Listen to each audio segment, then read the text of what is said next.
दोस्तों, आज है 12वीं क्लास का इकोनॉमिक्स का पेपर फाइनल।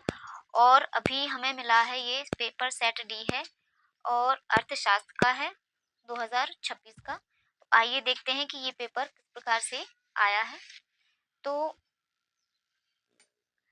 तो ये है पहला प्रश्न और इसमें आया है, निम्न स्तरीय वस्तुओं के लिए मांग वक्र का शिफ्ट बाईं ओर होता है। फर्म का लाभ आगम तथा कुल लागत के बीच का अंतर होता है। पूर्ण प्रतिस्पर्धी बाजार में फर्मों का स्वतंत्र प्रवेश एवं बहिर्गमन होता है। स्टॉक की संकल्पना एवं निश्चित समय बिंदु पर माप संबंधी है। अत्यधिक मांग की स्थिति से दीर्घकाल में कीमतों में वृद्धि होती है। और सरकारी कार्यवाही द्वारा घरेलू मुद्रा को सस्ता करने की प्रक्रिया मुद्रा अवमूल्यन कहलाती है। तो ये अभी ऑब्जेक्ट है और आप अपने पेपर से इसका आंसर मिला सकते हैं कि आप कितने प्रश्न जो है सही करके आए हैं। ये रहा हमारा दूसरा प्रश्न जो कि सत्य है। तो गणनावाचक उपयोगिता दृष्टिकोण के आधार पर उपयोगिता को संख्याओं में व्यक्त किया जा सकता है, तो ये बिल्कुल आपका सत्य है। दूसरा है औसत स्थिर लागत वक्र एक आयताकार अति परवलय है, तो ये आपका सत्य है। एक पूर्ण प्रतिस्पर्धी बाजार में फर्म कीमत निर्धारक होती है, ये आपका असत्य है। उद्यम वृत्ति का पारिश्रमिक ब्याज असत्य है। मुद्रा के माध्यम के बिना आर्थिक विनिमय को वस्तु विनिमय कहा जाता है, ये आपका बिल्कुल सत्य है। ऊंची ब्याज दरें फर्मों को अधिक निवेश की प्रेरणा देती हैं, तो ये आपका असत्य है। अगला प्रश्न है जो कि आपका सही जोड़ियां हैं। तो आइए देखते हैं कि सही जोड़ियां किस प्रकार से की गई हैं। चाय और कॉफी, इसका सही उत्तर होगा आपका ये जो लिखा है स्थानापन्न वस्तुएं, ठीक है। दूसरा है पंखा तथा बिजली। पंखा तथा बिजली का सही होगा आपका यहाँ पर ये ग नंबर का जिसमें लिखा है पूरक वस्तुएं हैं। कारकों में परिवर्तन, इसका आंसर होगा आपका अल्पकाल में, ठीक है।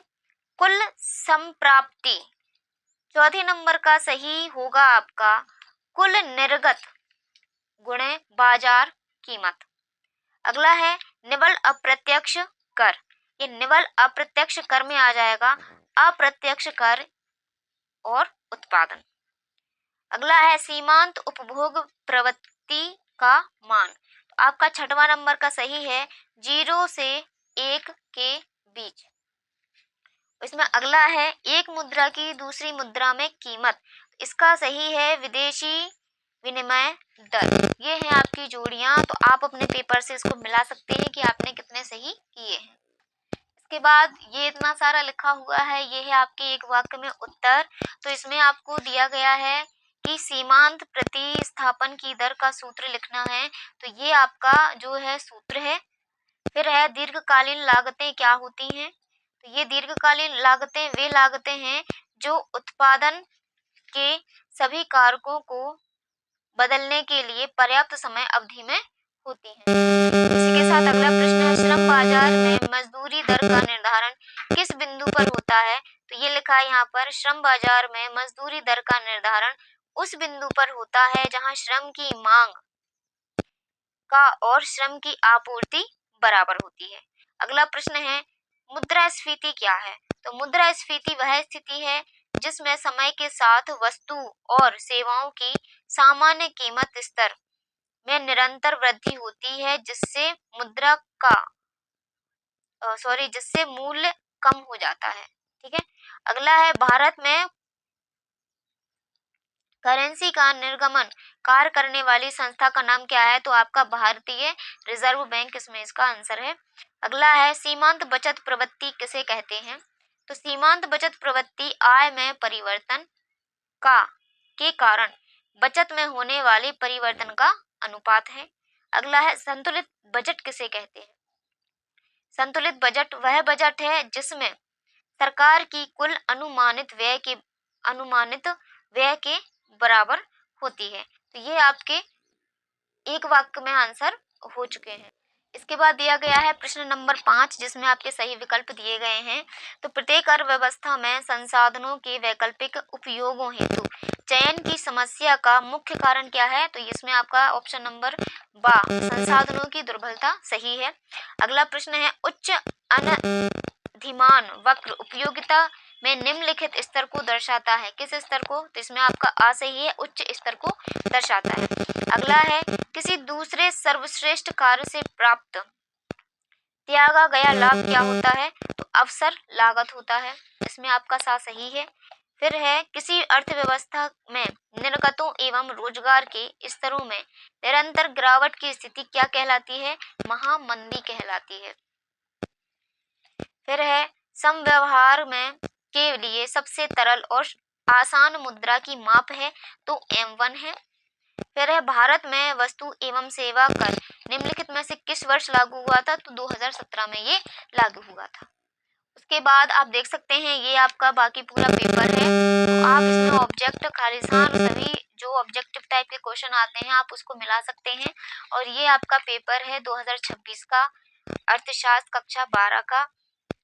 आशा है आपका पेपर बहुत अच्छा आया होगा और बहुत ही अच्छा आपका प्रदर्शन रहा होगा। आप देख सकते हैं ये पेपर है, पेपर बहुत अच्छा आया है और सरल भी है। हो सकता है किसी को सरल नहीं लग रहा हो, लेकिन पेपर अच्छा है, ज़्यादा कठिन ऐसा नहीं है कि आया है। तो अब मिलाकर देखिए आपने अपने इस पेपर में कितने क्वेश्चन ऐसे हैं जो सही किए और कौन से ऐसे क्वेश्चन हैं जो आपके गलत हो गए हैं। आप इस पेपर से आप इसको मैच कर सकते हैं।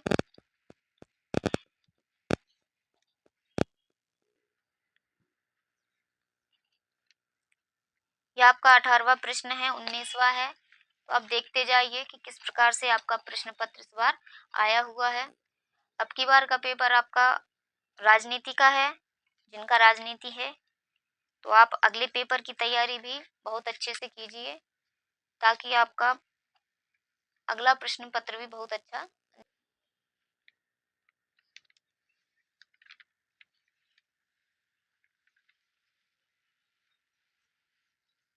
आशा है आपको ये पेपर देखकर खुशी हुई होगी।